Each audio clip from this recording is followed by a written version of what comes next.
Est-ce qu'on donne pour priorité ses études? Est-ce qu'on donne pour priorité son projet? Il faut vraiment réussir à concilier son projet entrepreneurial et ses études.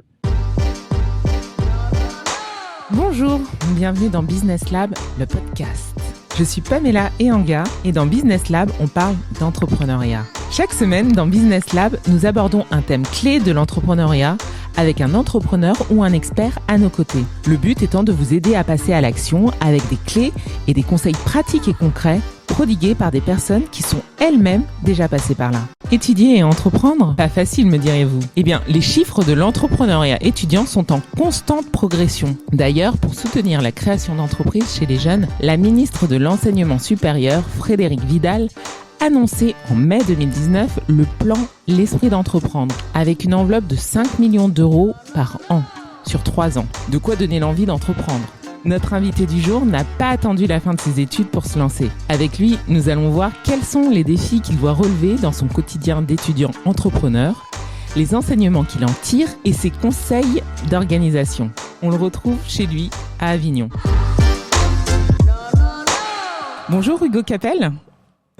Bonjour Pamela, merci beaucoup pour l'invitation. Merci à toi d'avoir accepté. Toi, tu es étudiant entrepreneur, tu es le fondateur de Balzeo. Alors, une entreprise que tu as créée en 2018, alors que tu étais encore étudiant en L3 à Dauphine, c'est ça? Exactement, c'est ça. J'ai vraiment commencé ce projet quand j'étais en licence 3, donc en parallèle de mes études, à la suite de mon échange universitaire à Boston College, donc quand je suis revenu en France.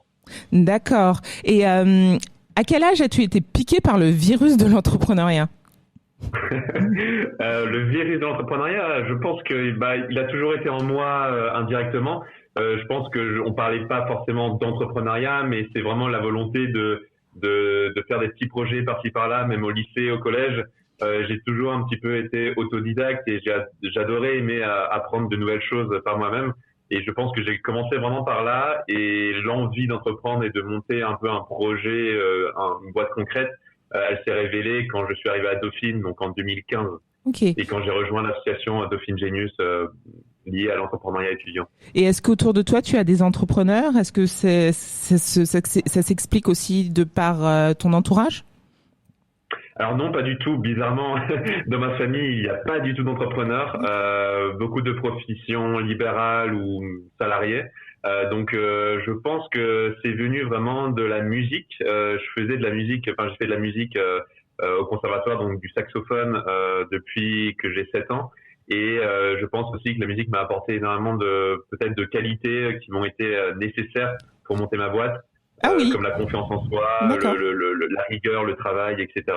C'est un parallèle intéressant. Alors, on va revenir sur le thème du jour dans un petit instant, mais juste avant ça, chaque semaine, en fait, je demande à mon invité de me donner sa vision de l'entrepreneuriat en 3 mots.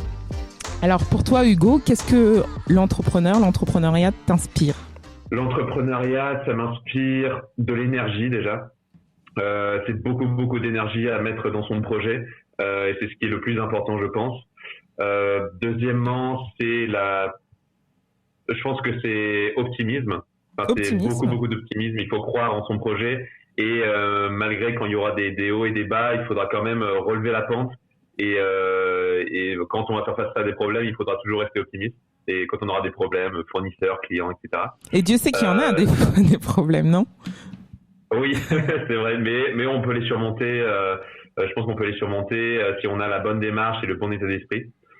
Et troisièmement, le troisième mot, je dirais espoir. Espoir qu'il y ait de plus en plus d'étudiants entrepreneurs qui puissent entreprendre pendant leurs études grâce aux dispositifs qui sont mis en place par le gouvernement et grâce aux associations et à cet esprit qui flamboie. On va y revenir dans un petit instant. En tout cas, bravo pour ce challenge réussi. Alors aujourd'hui, on parle d'entrepreneuriat avec toi, Hugo. Donc tu es le fondateur de Balzeo. Est-ce que tu peux nous en dire un peu plus sur Balzeo? Oui, bien sûr. Alors très rapidement, Balzeo, c'est une marque éco-responsable de bouteilles isothermes. Mon but, c'est vraiment de proposer aux consommateurs une alternative écologique aux bouteilles plastiques en faisant la promotion d'un mode de vie zéro déchet. Donc, ce sont des bouteilles d'une contenance de 50 centilitres en acier inoxydable qui maintiennent les liquides au chaud et au froid. Et le but, c'est vraiment de réduire le plastique. Et dans ce cadre-là, je reverse 10% de mes bénéfices à une association qui s'appelle The Sea Cleaners, qui lutte contre la pollution plastique dans les océans. Et en parallèle de ça, donc je réalise des bouteilles pour les entreprises, pour les collectivités publiques, pour les associations, des bouteilles sur mesure avec le logo, la personnalisation, etc. Alors, tu nous as dit que tu avais eu l'idée quand tu étais en échange à Boston. Et quand tu as eu cette idée de création d'entreprise, combien de temps s'est-il passé entre l'idée et le lancement de Balzeo? Ça a été très rapide. Pour être honnête, mon échange universitaire a duré à peu près 5 mois. D'accord. Donc c'était d'août à décembre 2017. Et quand je suis revenu en France, donc début janvier, j'avais vraiment la volonté de monter cette marque parce que je sentais qu'il y avait un potentiel donc énorme. Donc en 2018, quand tu es revenu en France, c'est ça? Exactement. Ouais. En fait, j'ai vraiment lancé sur le tas. J'ai fait un peu comme on dit du lean startup. J'ai été tout de suite dans le concret, dans l'opérationnel. J'ai monté ma boutique en ligne. J'ai pas forcément fait de business plan. T'as pas fait d'études de marché, t'as pas interrogé les cibles, enfin tout ce qu'on préconise. Je pense que j'ai fait une étude de marché, mais de manière intuitive. En fait, j'ai regardé un petit peu les concurrents qu'il y avait. J'ai fait un benchmark concurrentiel. J'en ai parlé à énormément de personnes, mais vraiment de manière naturelle, comme si juste parce que je savais qu'il fallait avoir des feedbacks pour lancer sa boîte et avoir le meilleur produit au monde. Et t'avais pas peur qu'on te pique ton idée? Non, pas du tout. Je savais déjà une idée ne vaut rien tant qu'elle n'est pas exécutée. Exactement. Donc, je me suis dit qu'il faut vraiment en parler au maximum pour avoir récolté des feedbacks positifs. Et quelle était la vision initiale en lançant le projet? Est-ce que pour toi, c'était un side project en parallèle de tes études ou tu avais déjà la vision de ce que serait et de ce qu'est aujourd'hui Balzeo? Est-ce que c'était pour arrondir enfin gagner de l'argent pendant tes études comme on peut avoir un job étudiant?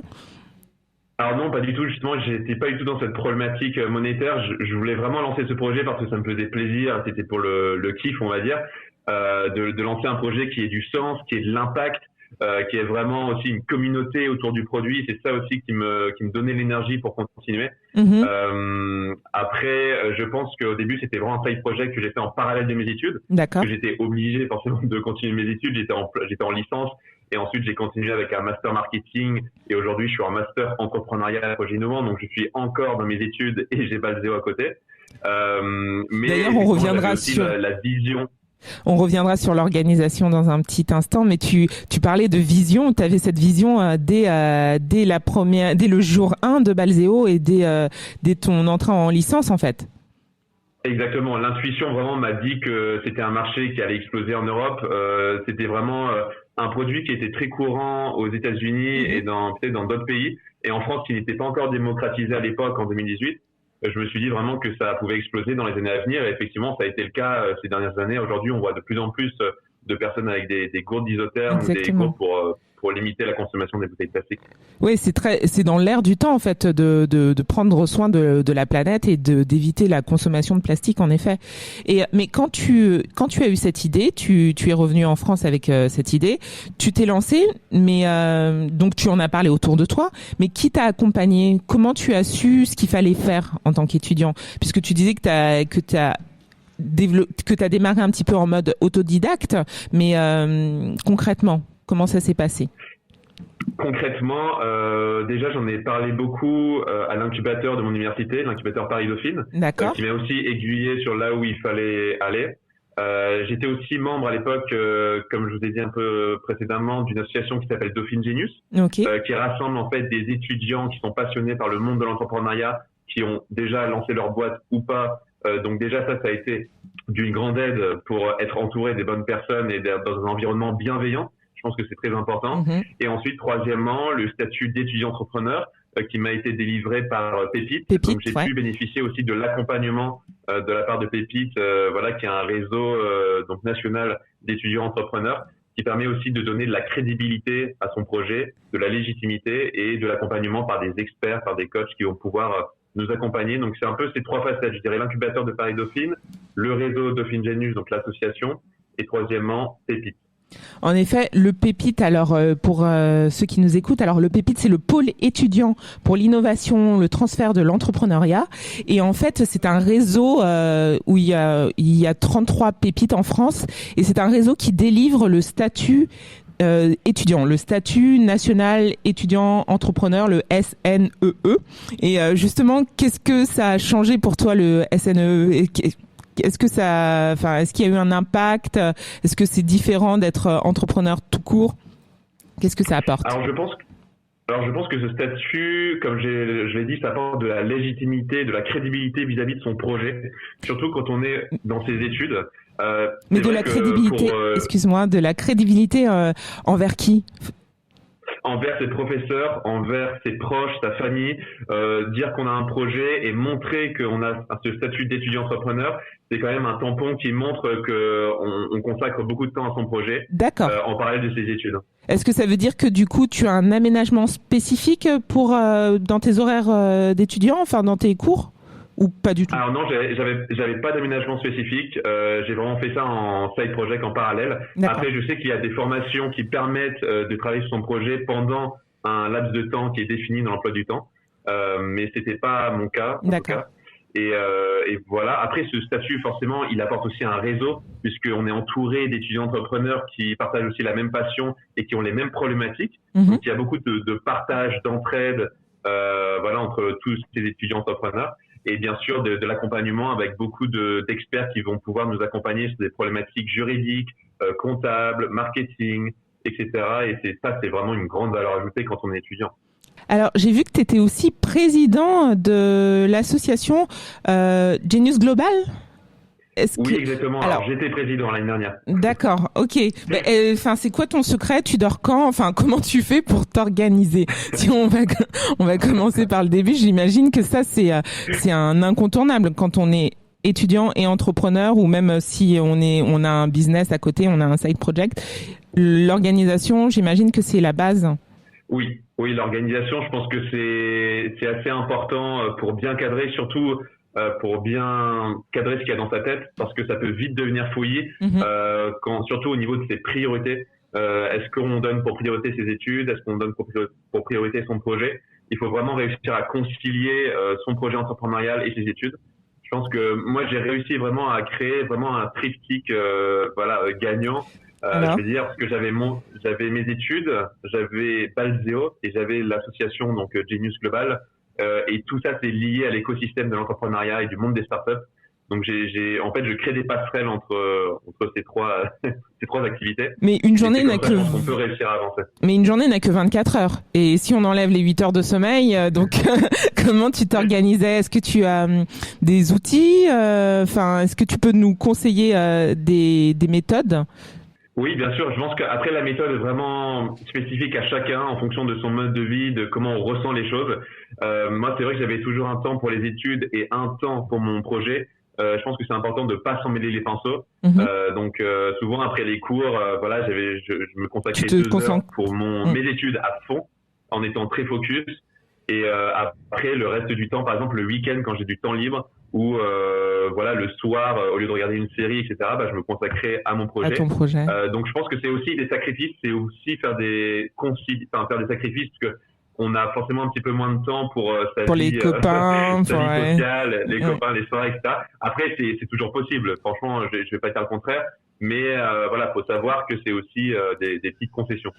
Et des priorités, tout à fait. Et justement, en termes d'organisation, donc tu as dit que tu avais fait des concessions, mais tu as commencé tout seul. Est-ce que sur le projet Balzeo, tu étais avec des associés ou pas du tout? Non, j'ai commencé tout seul. C'était vraiment un side project. Je suis un peu solo entrepreneur, on va dire, et j'avais aucun associé avec moi. Après, j'ai demandé beaucoup de conseils, comme je te l'ai dit, d'amis, de ma famille, de mon entourage, pour vraiment pas avoir l'impression de se sentir seul, parce que ça aussi, c'est la grande peur, on va dire, de l'entrepreneur, c'est de se sentir seul et pas accompagné. Et c'est pour ça que là, il faut sortir un peu de sa zone de confort et en parler au maximum.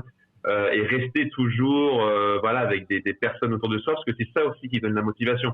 C'est le fait d'avoir des gens autour qui croient en ton projet, et ça te booste, quoi. Et d'être challengé et de pouvoir sortir un peu de cet isolement. C'est ce que tu as apporté en l'incubateur et Genius Global, c'est ça? Exactement, c'est ça. Et c'est surtout être challengé sur des problématiques que tu ne maîtrises pas forcément, comme la comptabilité, la finance, la propriété intellectuelle, le juridique. Tout ça, c'est des notions dont on n'a pas forcément connaissance ou qu'on ne maîtrise pas forcément au début, et après qu'on va pouvoir maîtriser avec la pratique et grâce à des accompagnateurs. Et comment tu as fait justement, parce que tu es aussi en Master 2 de entrepreneuriat, c'est ça? Donc, oui, entrepreneuriat projet innovant. Voilà, tout à fait. Et c'est des choses des compétences que tu as acquises via ton cursus, tu dirais, ou plutôt que tu as appris à côté, en fait. Est-ce que tu partais vraiment de zéro? Je pense que c'est un peu un mélange des deux. Je pense que déjà, d'un premier côté, je me suis énormément auto-formé, donc avec beaucoup de formations en ligne. D'accord.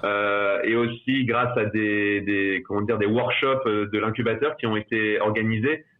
Donc par exemple sur des workshops sur le juridique, sur la comptabilité, c'est des petits workshops d'1 heure, 2 heures, mais qui permettent vraiment d'avoir les notions clés pour avoir le bagage nécessaire en tout cas pour démarrer, pour se lancer, ouais.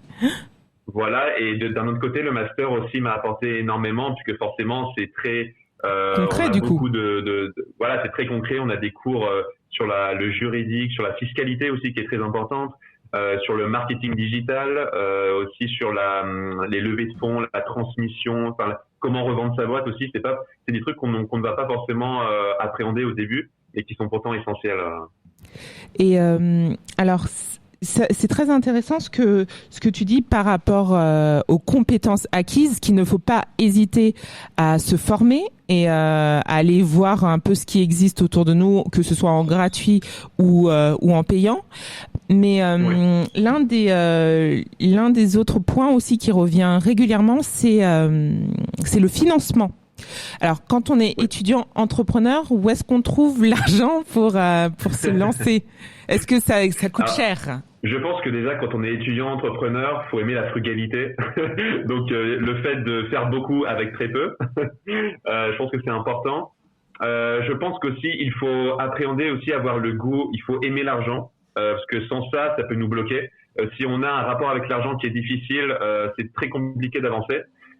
Donc moi par exemple j'ai commencé avec très peu de capital en fait. Quand j'ai lancé ma boutique en ligne, j'avais que 2 modèles de bouteilles. J'ai vraiment testé sur le marché pour voir si ça prenait.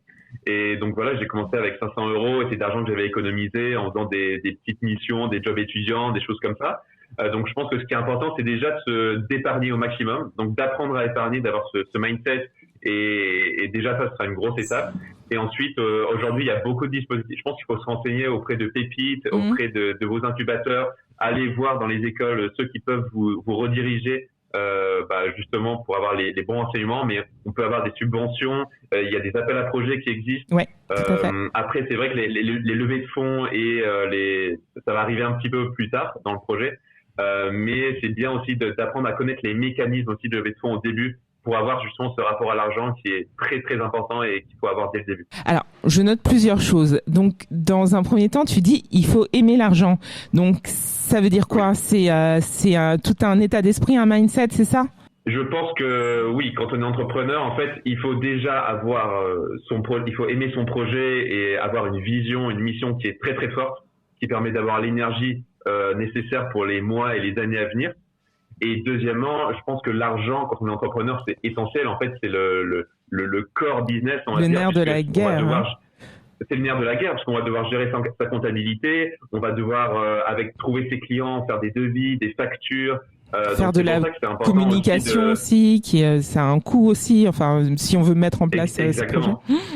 Il faut apprendre à gérer les coûts, apprendre par exemple essayer de le faire par plaisir. En tout cas, c'est très difficile parce que souvent on a des points faibles et des points forts quand on est entrepreneur.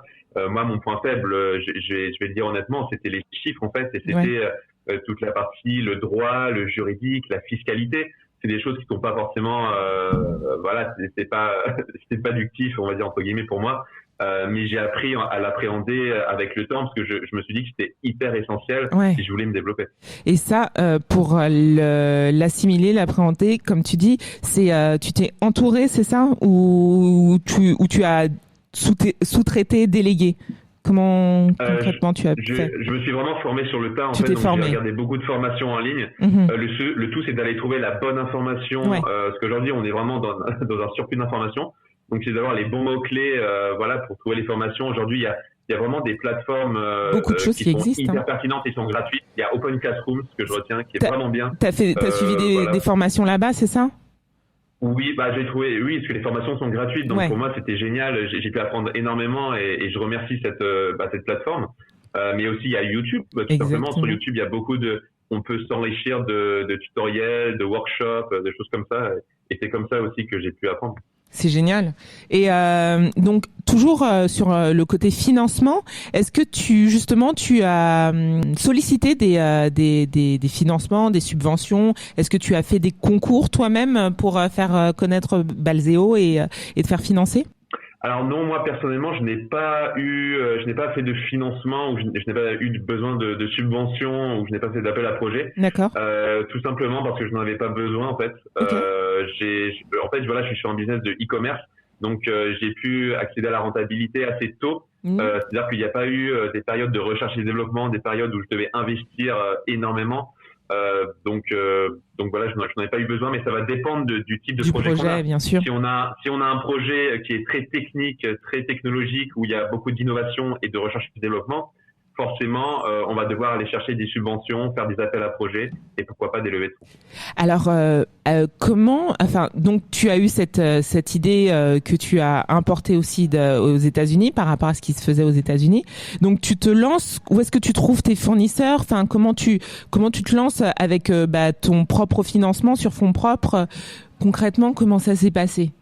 Ça s'est vraiment passé un peu sur le tas, on va dire. Tu croises les bonnes personnes, c'est le hasard? Non, je crois pas au hasard. Non, bah concrètement, voilà, moi j'ai mon fournisseur, du coup, aujourd'hui il est en Asie, parce que à la base, moi, mon souhait c'était de faire des bouteilles made in France, c'est de faire du made in France, donc des bouteilles en acier inoxydable, mais en faisant un benchmark et en contactant les fournisseurs en France, je me suis rendu compte que créer une bouteille isotherme en acier inoxydable, c'était pas possible en France ni en Europe, parce qu'aujourd'hui on n'a pas forcément les outils, la capacité nécessaire. Mais c'est en train de changer. C'était en 2018, hein, donc c'était à l'époque. Aujourd'hui, c'est en train de changer.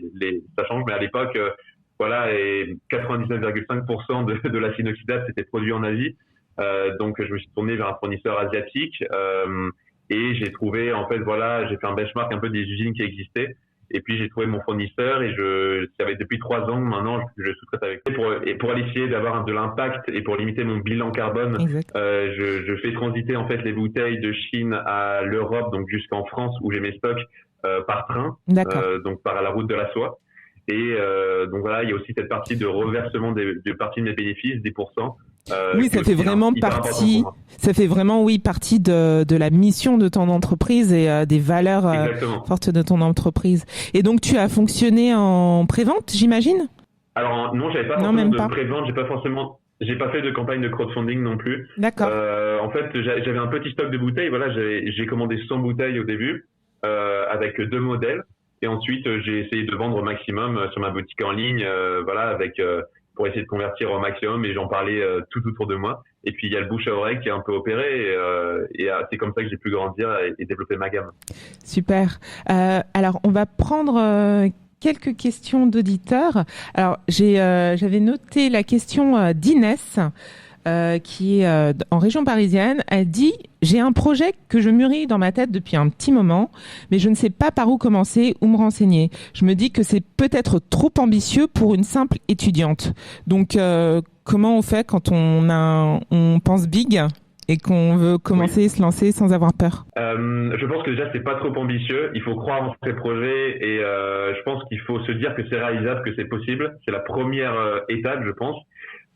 Deuxièmement, je pense qu'il faut pas hésiter à en parler parce que souvent, quand on est entrepreneur, on a tendance à tout remuer dans sa tête. On a plein de projets, on a plein d'idées, on se dit waouh, c'est génial. Mais il faut extérioriser tout ça. Il faut vraiment en parler parce que souvent, on a une vision des choses qui est peut-être différente de la vision des autres gens ou la vision du marché. Et donc voilà, ne pas hésiter à en parler à ses amis, à sa famille déjà, parce que c'est des gens qu'on côtoie au quotidien. Et ensuite, dans son école, si tu as par exemple une structure d'accompagnement, voilà, pour les entrepreneurs, en parler. Et comme j'ai dit précédemment, en parler aussi à Pépite. Et ils ont vraiment, ils ont une page Facebook, ils ont un site web. Donc, pas hésiter à les contacter pour leur expliquer ton projet. Ils pourront aussi t'aider. Oui, franchement, le Pépite est vraiment là pour ça. Et comme je le disais en introduction, il y a vraiment une enveloppe budgétaire qui est allouée, qui est dédiée à l'entrepreneuriat étudiant. Donc, c'est vraiment le moment. Et donc, tu disais de se renseigner auprès de son université. Toutes les universités ont une structure pour les étudiants entrepreneurs? Alors, pas toutes, je pense. Je veux pas dire de bêtises. En tout cas, je sais que nous, à Dauphine, on a un incubateur, donc une structure d'accompagnement pour les startups. Après, je pense que c'est pas dans toutes les structures, toutes les universités ou écoles. Et j'imagine que l'incubateur de Dauphine est réservé aux Dauphinois? Alors, je crois qu'il faut qu'il y ait un cofondateur ou un fondateur qui soit dauphinois, même si le reste de l'équipe est non dauphinois. Mais effectivement, on a un programme pour les étudiants entrepreneurs qui s'appelle D-Start et un programme pour les alumni qui s'appelle D-Impulse, qui ont des projets beaucoup plus matures et qui ont vraiment une équipe très structurée. Donc vraiment se renseigner autour de soi avec les structures qui existent, que ce soit dans son université ou les structures de l'État. En fait, il y a des choses qui existent. Et tu parlais aussi de confiance en soi. Alors ça me plaît beaucoup puisque c'est quelque chose que toi, tu as travaillé, je ne sais pas, mais en tout cas que tu as et qui fait partie de ton état d'esprit. Et pour toi, c'est vraiment une force dans l'entrepreneuriat. Je suis tout à fait d'accord. Oui, je pense que c'est une grande force et c'est important avant de travailler sur son projet, d'abord de travailler sur soi, d'apprendre à se connaître, parce que la confiance en soi, en fait, souvent je pense que c'est beaucoup de développement personnel en fait. Mais ça s'apprend pas à l'université si on l'a pas fait. Pas encore, justement, on devrait. Mais on devrait. Je comprends pas pourquoi à l'heure d'aujourd'hui il n'y a pas de cours de développement personnel ou des cours de psychologie pour apprendre justement à avoir confiance en soi, parce que c'est tellement important et c'est des choses qu'on n'apprend pas au lycée, au collège. Parce que des fois, on peut avoir des blessures, des choses dans l'enfance qui font qu'on va vivre avec ça pendant toute sa vie. Exactement. Ça peut bloquer des choses. Souvent, c'est des choses qui sont profondément ancrées en nous. Et justement, le fait de les extérioriser ou d'en prendre conscience, ça peut débloquer des choses. Et pour son projet, ça permet d'aller plus vite et d'aller plus loin. Et toi qui as l'expérience justement des États-Unis, est-ce que tu sens une différence entre comment ça se passe là-bas avec des étudiants entrepreneurs, et j'ai l'impression que c'est plus répandu que chez nous en fait. Quel est un peu ton feedback, ton retour, ton avis? Oui, j'ai senti, après c'était vraiment mon intuition et mon impression personnelle, mais qu'il y avait vraiment cet esprit entrepreneurial qui baignait en tout cas sur le campus là où j'étais. Même par nature, au collège ou au lycée aux États-Unis, c'est vrai qu'ils font beaucoup de projets en dehors des matières brutes comme les maths, le français, je veux dire français, mais non. Du coup, par exemple, ils font beaucoup de musique. Je sais qu'ils font beaucoup d'activités extrascolaires avec le sport, c'est très important pour eux. Donc ils ont vraiment cette intuition entrepreneuriale que j'ai retrouvée là-bas. Ouais. Et ils laissent beaucoup plus de place à la créativité, peut-être aussi. Exactement. C'est ça, c'est la créativité en règle générale. Ils sont beaucoup plus créatifs, je pense. Après, j'ai pas envie de. Oui, c'est pas le paradis là-bas. Oui, non, c'est sûr. Il y a aussi des bons points ici, mais ça se joue beaucoup à l'état d'esprit. C'est ce qu'on peut retenir en tout cas. Oui, et surtout à l'optimisme. Enfin, j'ai senti que les Américains avaient un petit peu moins de barrières et que dans leur état d'esprit, ils étaient plus optimistes et du coup, ils voyaient les bonnes choses en fait en priorité. Alors que nous, on a tendance à aller voir le négatif d'abord. Bon. Après, c'est une bonne chose aussi de voir le négatif parce que ça permet de voir les obstacles ou les choses là où il faut s'améliorer. Mais il y a une balance, il y a un équilibre à avoir. Et justement, en parlant de cette balance positive, optimiste, est-ce que tu t'es pas dit, je vais arrêter les études en fait, puisque je suis convaincue par mon idée, et puis ça sera peut-être plus simple que de mettre ma société en veille quand c'est les partiels et tout ça. Enfin, est-ce que ça t'a traversé l'esprit? Oui, je me suis beaucoup posé la question, surtout quand Balzo s'est bien développé, que j'ai commencé à avoir de plus en plus de clients et que j'avais vraiment l'ambition et l'envie de développer ma marque. Ça s'est posé.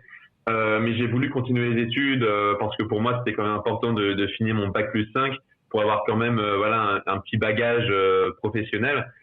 Et surtout, je me suis dit que ces études, je pouvais en profiter aussi pour me construire un réseau derrière. Tout à fait. Vraiment essayer de créer une opportunité avec cette chose-là, en se disant que c'est quand même un cocon les études, parce que c'est un moment où on est avec d'autres étudiants, on est au contact des professeurs. En fait, voir le côté positif. Et avec ça, j'ai pu me construire un réseau en fait. Mhm. Et ce réseau aujourd'hui, il m'est hyper bénéfique. Et quand je vais sortir de mes études, bah j'aurai monté un projet en parallèle de mes études, donc j'aurai acquis de l'expérience terrain et j'aurais acquis un réseau et voilà, j'aurais fait énormément de choses derrière. Donc alors, qu'est-ce que tu dis à Jeanne qui demande, elle se pose la question si elle arrête ou pas ses études parce que son projet lui prend beaucoup de temps et qu'elle se demande elle se dit que si elle ne se met pas à fond, ça pourra pas décoller en fait. Elle est dans un entre-deux qui fait que elle se sent et bloquée dans ses études et bloquée dans son projet. Qu'est-ce que tu conseilles toi? De poursuivre les études? Je pense que déjà il y a beaucoup de paramètres qui rentrent en compte. Il faut déjà savoir si on va pouvoir se rémunérer avec son projet, parce que qui dit arrêter les études, ce qu'il faut pas l'oublier, faire des études, c'est pour gagner de l'argent. Hein. On est dans un pays où il faut gagner de l'argent, et c'est pour ça qu'on fait des études d'ailleurs. Pour trouver un travail. Est-ce que le projet est rentable? Est-ce que tu as fait par exemple un business plan où tu as des prévisions financières pour pouvoir te rémunérer dans les prochains mois? Est-ce que tu es accompagné et est-ce que ton business tu le fais depuis 1 an, 2 ans, 3 ans, voir s'il y a déjà une routine qui s'est installée. Voilà. Après c'est très personnel. Hein. J'ai pas envie de donner de recommandations parce que je pense que c'est quelque chose qui est c'est très intime. Mais moi je conseillerais quand même d'avoir le meilleur des deux mondes, des études et de son projet derrière. Après, ça dépend aussi de là où on en est dans les études. Ouais. Mais tout à fait. Voilà. Mais c'est quand même bien parce que si on veut travailler dans une boîte, on aura quand même un bagage derrière. Oui, il faut voir le positif et surtout assurer ses arrières en fait. C'est ce que j'entends dans ta réponse. Voilà, assurer ses arrières, ouais, exactement, c'est ça. Mais après, c'est vrai qu'on a souvent, moi par exemple, j'ai eu la pression aussi de mes parents, de mon entourage qui me dit finis tes études. Parce que à l'époque, ça se faisait pas. Je veux dire, monter son projet entrepreneurial quand tu avais 20 ans, c'était extrêmement rare. Et aujourd'hui, c'est quelque chose qui se démocratise. Mais dans l'état d'esprit des parents et de la famille, oui, c'est en mode, toujours un peu tu prends frileux. énormément de risques, t'as très peu de chances de réussir. Le but, c'est que tu gagnes de l'argent. Donc, pourquoi tu fais ça maintenant? Donc là, je réponds à suivre son intuition, rester focus et suivre son intuition, rester focus, voilà. Parce qu'on peut vite être démoralisé aussi par des gens qui disent c'est pas possible ton projet, finis tes études, tu gagneras de l'argent plus tard. Je pense qu'il y a tout à fait. En fait, c'est possible. Les gens en fait renvoient un peu leur propre peur et leur propre insécurité, puisque c'est vrai, comme tu dis, c'est un peu inédit. Enfin, en général, la vie est faite en général d'étapes et ça court-circuite un peu le logiciel de pas mal de personnes. Donc, rester concentré sur son opinion, rester concentré sur sa vision et son projet. C'est ça que tu conseilles. Et je pense que ce qui est le plus gratifiant, c'est de gagner de l'argent par son projet, d'apprendre à gagner de l'argent en trouvant des clients. Ça, c'est vraiment très, très important parce que c'est ça aussi qui apporte la confiance en soi. Se dire, je réussis à gagner de l'argent avec mon projet, donc je peux en vivre. Et ça aussi, ça donne forcément de la confiance en soi et ouais. C'est vrai. On va prendre une autre question. Alors, c'est Cyril qui est dans le 95 qui nous dit « Quel est votre avis sur le D2E ?» Alors, le D2E, c'est le diplôme étudiant entrepreneur. Est-ce que tu en as entendu parler? Est-ce que tu as... Alors, pour être honnête, j'en ai entendu parler, je l'ai pas fait parce que j'avais un diplôme à part avec Dauphine, donc je peux pas je peux pas dire si c'est bien ou pas bien. Après, je pense qu'il faut se rapprocher des étudiants entrepreneurs de Pépites qui font ce diplôme-là pour savoir eux concrètement ce qu'ils en pensent. Oui, alors pour expliquer un petit peu, le D2E, alors c'est un diplôme qui est délivré par le Pépite. Du coup, il faut être inscrit pépite en fait. Il faut faire partie d'un pôle étudiant pour l'innovation, le transfert de l'entrepreneuriat et bénéficier du statut national étudiant pour pouvoir aussi avoir ce diplôme-là. Et il faut se renseigner, mais je pense que de toute façon c'est toujours un plus en fait. C'est toujours une reconnaissance supplémentaire en fait. Surtout si on est dans un diplôme, contrairement à toi, qui n'a rien à voir avec l'entrepreneuriat. Pourquoi pas? Ouais, mais quand on aime vraiment l'entrepreneuriat, il faut vraiment que ce soit une passion, quelque chose qui soit bien ancré en soi, ça doit jaillir. Et les deux choses que je retiens de mes études et du statut de pépite, c'est un, le réseau, et deux, la formation, l'accompagnement sur des problématiques clés. C'est les deux choses essentielles quand on commence un projet, c'est en parler autour de soi, se faire un réseau. Parce qu'en fait, l'important, c'est l'environnement dans lequel on baigne. Si on est dans un environnement qui est inspirant, qui est motivant, on va être beaucoup plus motivé à faire son projet et à faire des choses incroyables que quand on reste chez soi tout seul devant son ordi. Donc c'est important d'aller à l'extérieur. Bon, en ce moment, justement, c'est ça. On va en parler justement de ce contexte. De ce contexte et qui est très compliqué pour les étudiants aujourd'hui. Les études donnent vraiment un moral en berne chez les étudiants. Oui. Donc c'est vrai que tout se fait en distanciel. Beaucoup de choses se font en distanciel.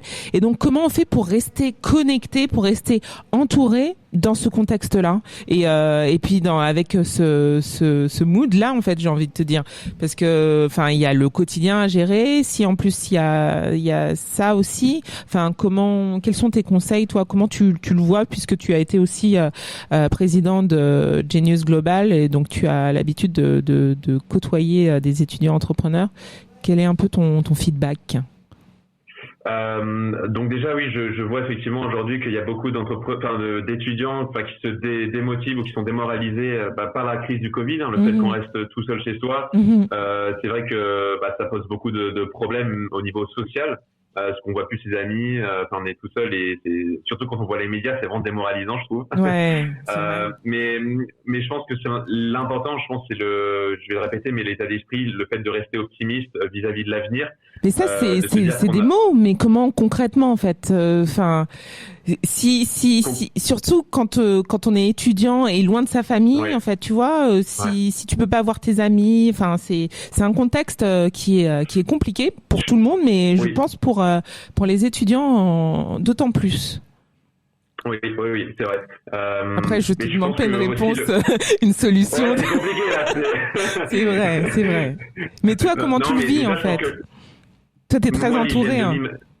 En fait, l'hygiène de vie, j'étais pas du tout entouré. En fait, j'ai créé cet entourage. Je veux dire, ça part d'une prise de conscience et c'est toi qui fais des choix et qui crée ta vie, en fait.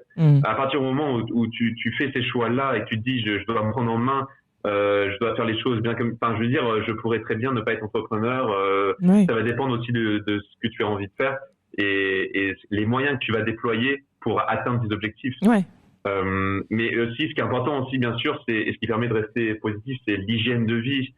C'est le fait de, je sais pas, je vais dire, ça paraît bullshit, mais manger sainement, faire du sport, le sommeil, ne pas, avoir un bon sommeil, des choses comme ça. Rien que ça, c'est hyper important et ça permet aussi de garder la tête sur les épaules. Ouais. Exactement. Une dernière question, alors celle d'Héloïse qui demande: est-ce que tu conseilles le statut d'auto-entrepreneur pour les étudiants? Est-ce que c'est un bon statut pour les étudiants? Toi, est-ce que tu as commencé en auto-entrepreneur? Oui, j'ai commencé en auto-entrepreneur et je le recommande, ce statut. Il est vraiment bien pour commencer quand on gagne ses premiers bénéfices ou ses premiers salaires, c'est super parce que c'est un premier pas dans l'univers financier.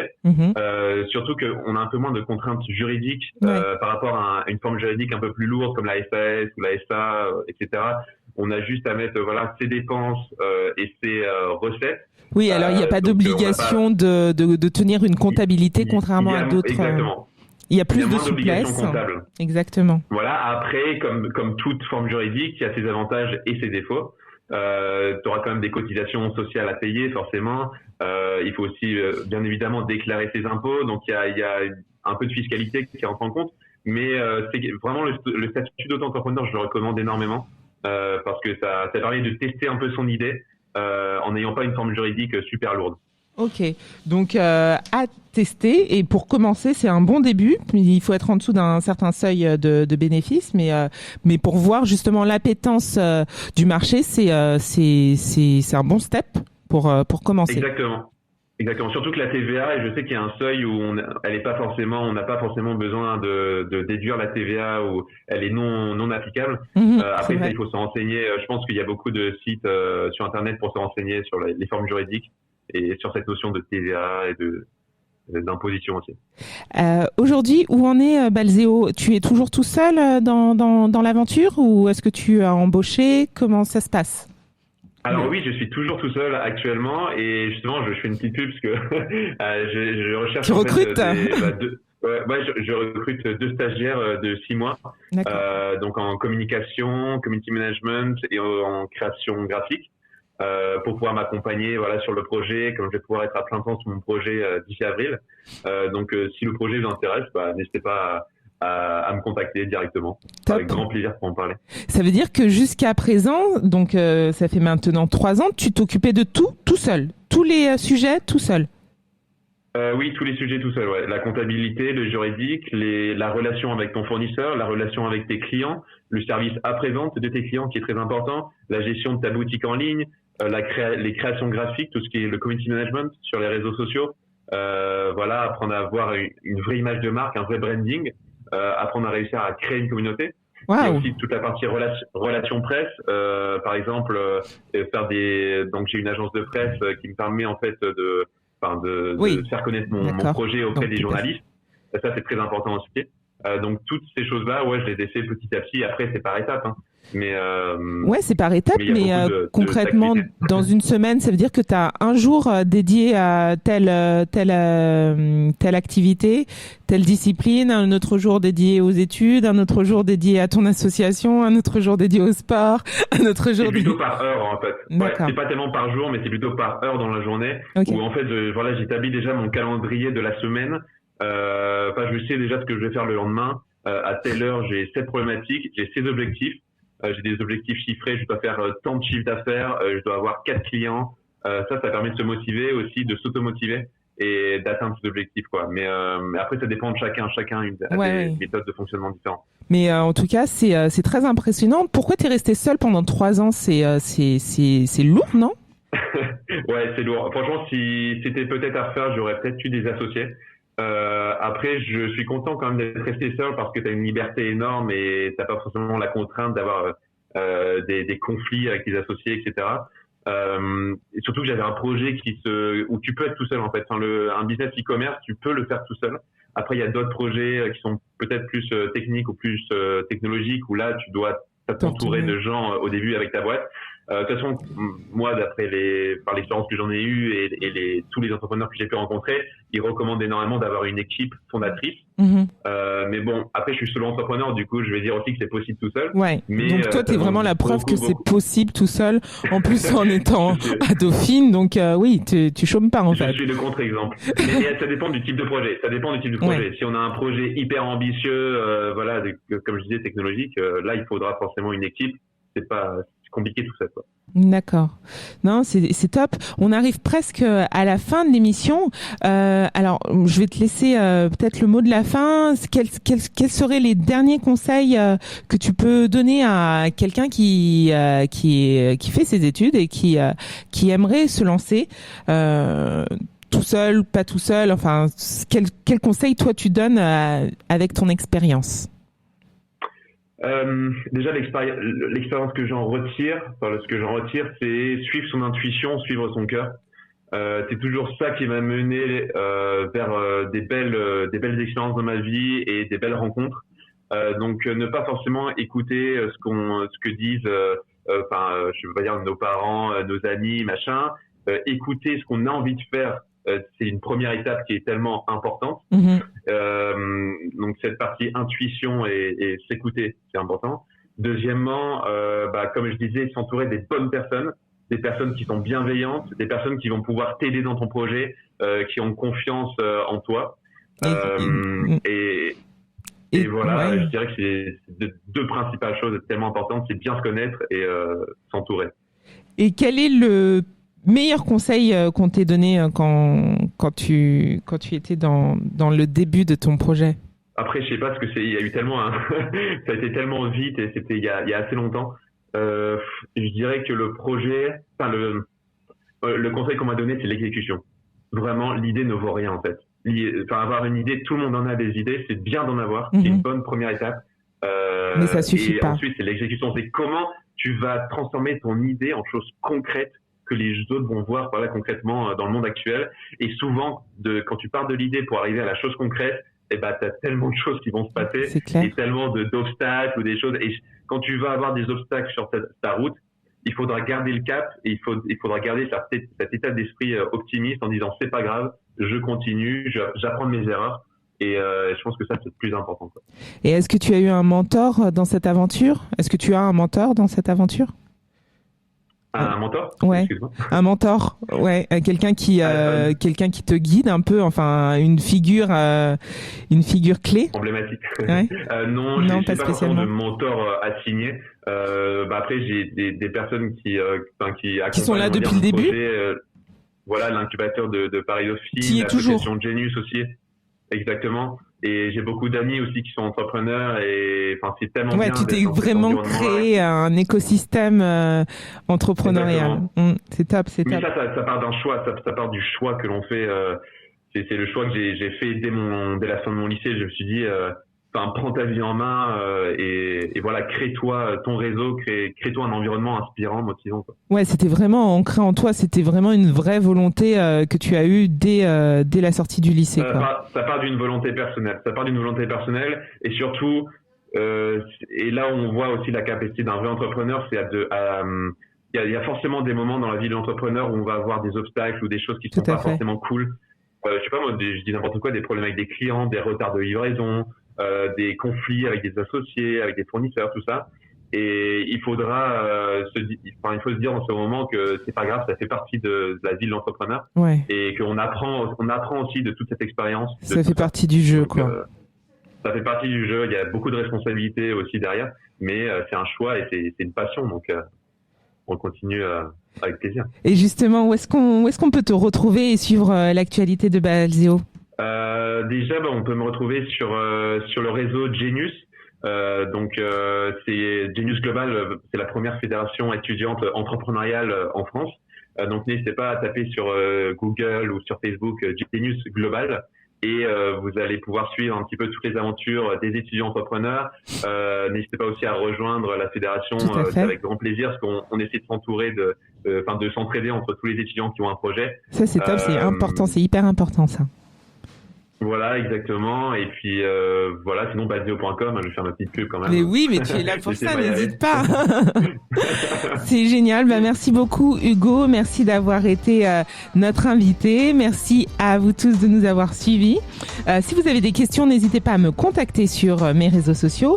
Et d'ici là, je vous souhaite une très bonne fin de semaine et je vous dis à la semaine prochaine. Et si ce podcast vous a plu, n'hésitez pas à en parler autour de vous, à le partager, à commenter, à liker et même encore mieux, à nous laisser 5 étoiles. Et pour ne rien rater, pensez également à vous abonner.